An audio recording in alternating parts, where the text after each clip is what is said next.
ادع إلى سبيل ربك بالحكمة والموعظة الحسنة وجادلهم بالتي هي أحسن إن ربك هو أعلم بمن ضل عن سبيله وهو أعلم بالمهتدين. السلام علیکم ورحمۃ اللہ وبرکاتہ.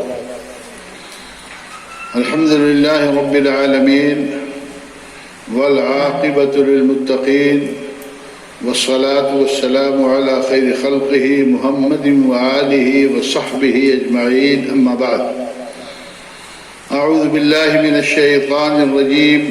بسم اللہ الرحمن الرحیم. وقال ربكم ادعوني استجب لكم ان الذين يستكبرون عن عبادتي سيدخلون جہنم داخرین. محترم ناظرین، آج کے درس کا موضوع ہے مصائب و مشکلات سے نجات کا دوسرا راستہ، دعا. اس سے پہلے درس میں توبہ و استغفار کے تعلق سے گفتگو کی گئی تھی کہ وہ مصائب و مشکلات سے نجات کا بنیادی راستہ ہے. آج مصائب و مشکلات سے نجات کے دوسرے اہم راستے یعنی دعا کے تعلق سے گفتگو کی جا رہی ہے. دعا بھی مصائب و مشکلات سے نکالنے کا اہم ذریعہ ہے. یہ بات ہم سبھی لوگ بخوبی جانتے ہیں کہ ہم سب اللہ کے محتاج ہیں، لیکن وہ ہم میں سے کسی کا محتاج نہیں. جیسا کہ اللہ رب العالمین نے ارشاد فرمایا سورہ فاطر کی آیت نمبر 15 میں کہ یا ایھا الناس انتم الفقراء الی اللہ وہو الغنی الحمید، کہ اے لوگو تم سب اللہ کے محتاج ہو اور اللہ تو سب سے بے نیاز اور خوبیوں والا ہے.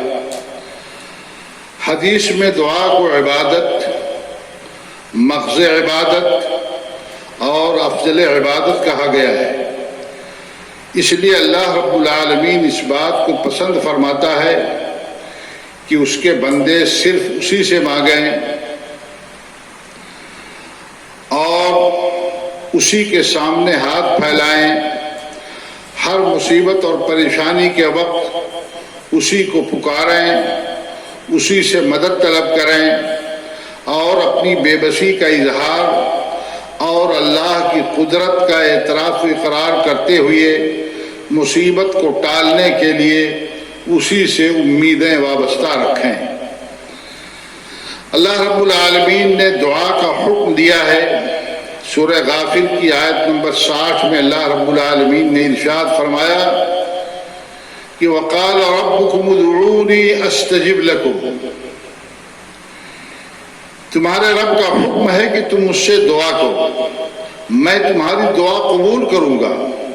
ان الذین یستکبرون عن عبادتی سیدخلون جہنم داخرین.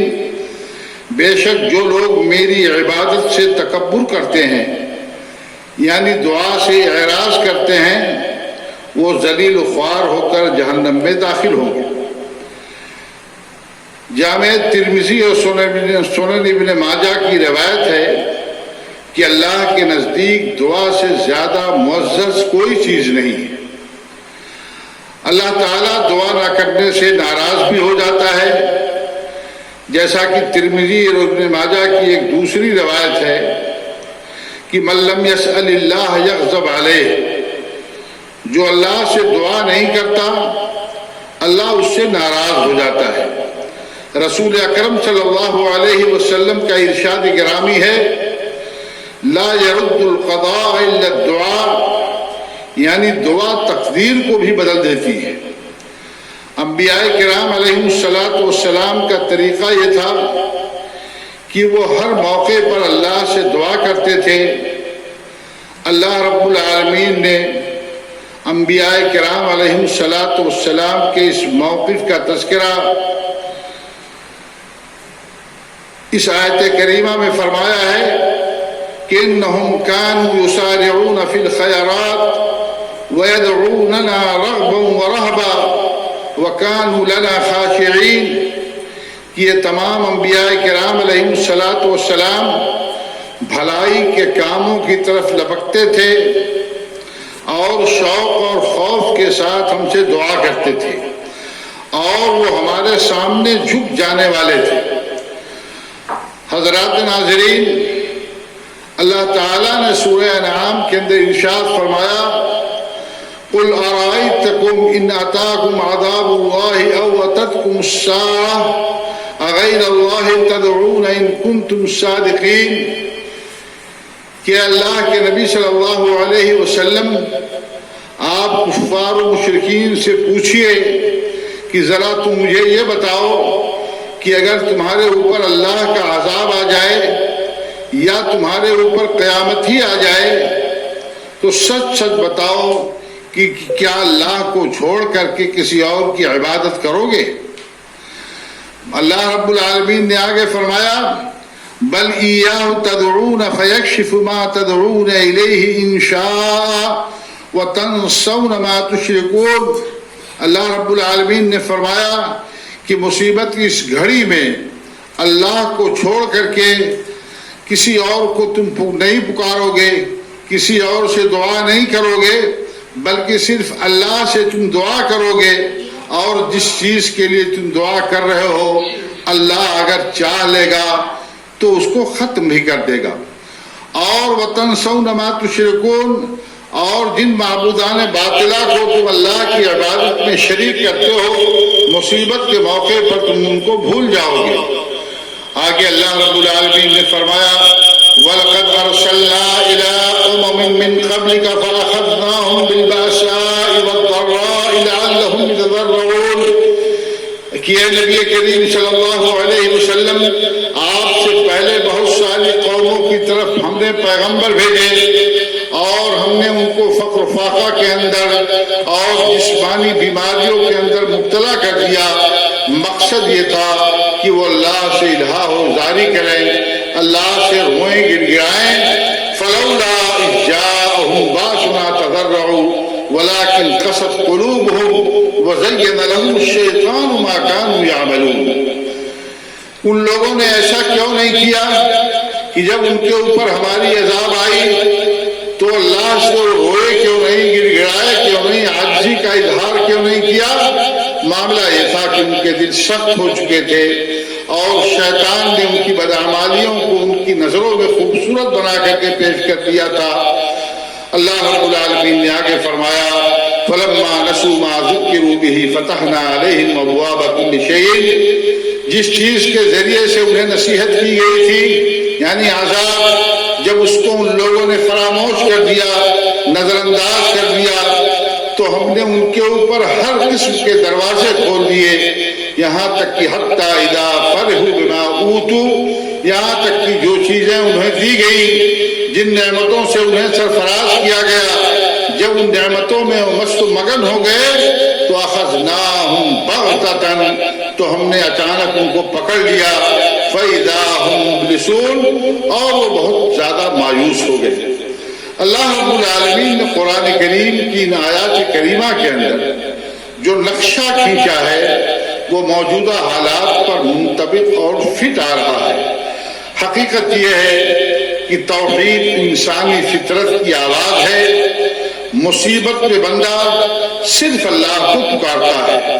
آج بھی تقریباً صورتحال یہی ہے کہ کرونا وائرس کے خطرات کو محسوس کرتے ہوئے بہت سارے ملحدین نے، بہت سارے مشرکین نے اللہ رب العالمین کی دعائی دی، اور ان لوگوں نے اس بات کا بربلا اظہار کیا کہ مصیبت کو صرف اوپر والا ٹال سکتا ہے، باقی کسی کے بس کی بات نہیں ہے کہ اس مصیبت کو ٹالے۔ اسی طریقے سے ان آیات سے ایک بات اور واضح ہو کر کے سامنے آتی ہے کہ قومیں جب اخلاق و کردار کی پستی میں مبتلا ہو کر اپنے دلوں کو مردہ کر لیتی ہیں تو اللہ کا عذاب بھی انہیں خواب غفلت سے بیدار کرنے میں ناکام ہوتا ہے۔ وہ اپنے گناہوں پر تعویلات کے حسین غلاف ڈال روکنے کی کوشش کرتے ہیں. آج بھی اتنی بڑی مصیبت آئی ہوئی ہے، بہت سارے بدنصیب لوگ جنہیں اللہ رب العالمین کی توفیق حاصل نہیں ہے، وہ اللہ رب العالمین کے اس عذاب کو بہت ہلکے میں لے رہے ہیں اور اس سے عبرت اور موعظت حاصل نہیں کر رہے ہیں. تیسری بات، اللہ ڈھیل دیتا ہے اور ڈھیل دینے کے بعد اپنی گرفت میں لے لیتا ہے.